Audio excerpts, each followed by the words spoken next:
guys, welcome back to my channel. If you're new here, my name is Rosie. This video is going to be a bit random for this channel, but I've been seeing this Vogue challenge across every social media for several weeks now, and yes, I'm late to the party, but I wanted to try it this morning. I just got a wave of like creative juice and I wanted to do it. And yeah, to be honest, the main reason I wanted to do it was because I was meant to be doing something else that I didn't want to do. Procrastination queen.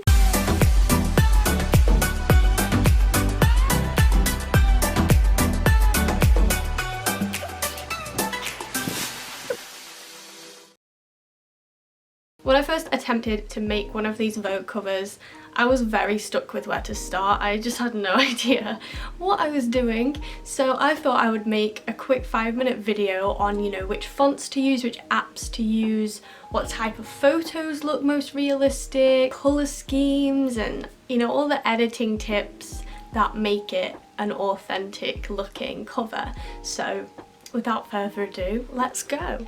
Now, some of my favourite Vogue covers that have been created are these ones on the screen now. They're from all different people, they've got very different vibes on the covers, but the underlying kind of theme in all of them is colours, expressions, emotions, and something to draw you in. It's interesting, and that's the thing you need to look for in the photos that you're choosing. They don't have to be very straightforward, like portrait photography. You don't need an amazing phone or an amazing camera. They just need to capture some form of emotion, I think, and it is also good if they've got some form of story. The photos that I chose will be appearing on the screen now. I went for ones which meant something to me. One of them, for example, is a picture of my friend just lying down in the deck chair when we went on holiday together. But what I thought was interesting about this photo was the colours. The evening light and the orange blanket and the expression on her face as well. It intrigued me and it made me miss that holiday, and that's why I chose that photo. I've also got a photo from my graduation, which is my favourite photo I think of all time, because it's got the gown in it, it's also got the scenery in Oxford, and it is me and my boyfriend together. That was taken by my mum, so thanks mum. So you might be now thinking, great, I've got my photo, what do I do next? The colours aren't quite voguey enough, they're not very professional looking, how do I edit them? So I edited these photos on both Adobe Lightroom and also VSCO. I don't really know how you say that. But I've only got the free versions of everything, so everything I'm telling you about is free. So on Adobe Lightroom, I switch around the contrast, the temperature. I've got like a screen recording of how I did one of the videos here. So on Adobe Lightroom, I take my photo. This is what it looked like before, and I've edited it to look like this. So what I've done is found a colour scheme that works best for this picture. Beforehand, I edited the actual colours and then decided it looked better in black and white. So on the profiles, I think the best black and white one is black and white 12, but on the actual colours, any of the vintage ones look pretty good for Vogue. But I think the key thing for a Vogue photo is getting the temperature right. So for example, a good Visco free filter is one that I used on this photo. So this one was on Visco and it is edited with G3, but I've taken it down.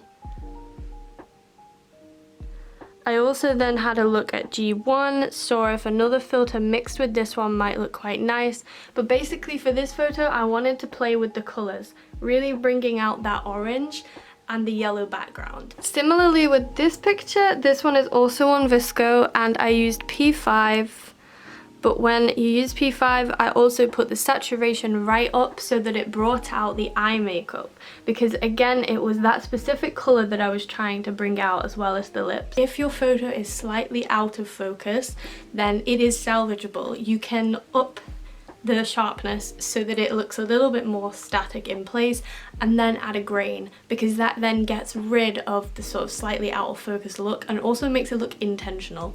It adds that vintage look that a lot of the Vogue covers do have. Now, as you can see on this one that I made, the Vogue writing goes behind the picture. Now what that is using layering. So I've had to use another app. I've used PixArt, which is again another free app. Looks like this when you actually get onto it, and that allows you to cut out a bit of the picture that you want to overlay the text. So when you're editing your picture, you can do it on Canva.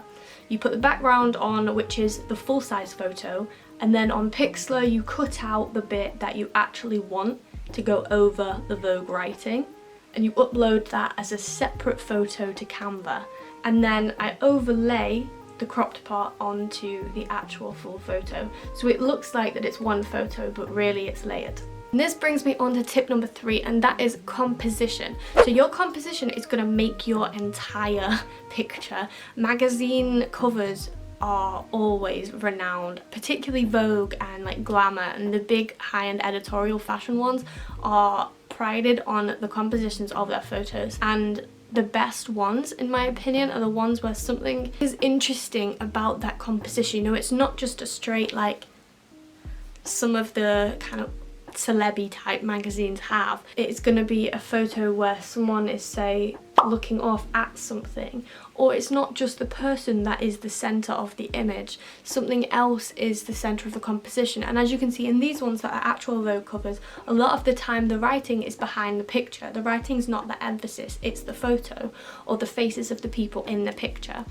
So having my art A-level really emphasised this. It was an art and fashion A-level, and the emphasis on composition in that was huge. We had to design sketchbook pages, and we spent hours working out where exactly to put things on the page, how to layer things up, and it's the same in this. It's the layering that really makes a difference, I think. So for example, I made 2 versions of this one with the text at the top and one with the text at the bottom.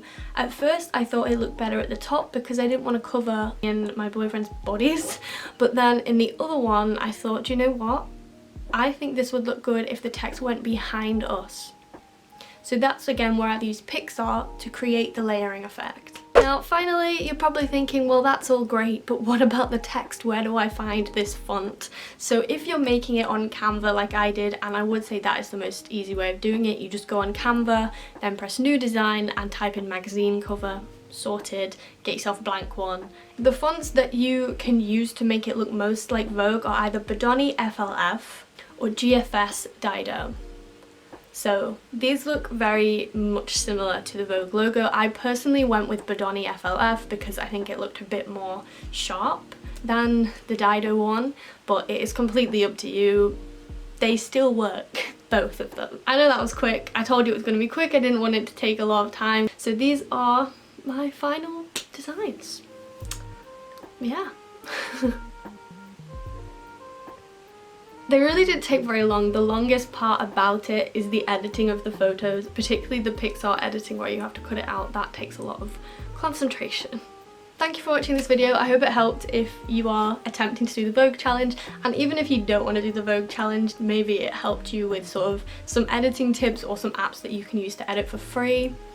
I'll be back with normal study content as soon as possible. This was just a random one that I thought would be fun. So thank you for watching anyway. If you enjoyed, give me a thumbs up and subscribe for more content. Bye!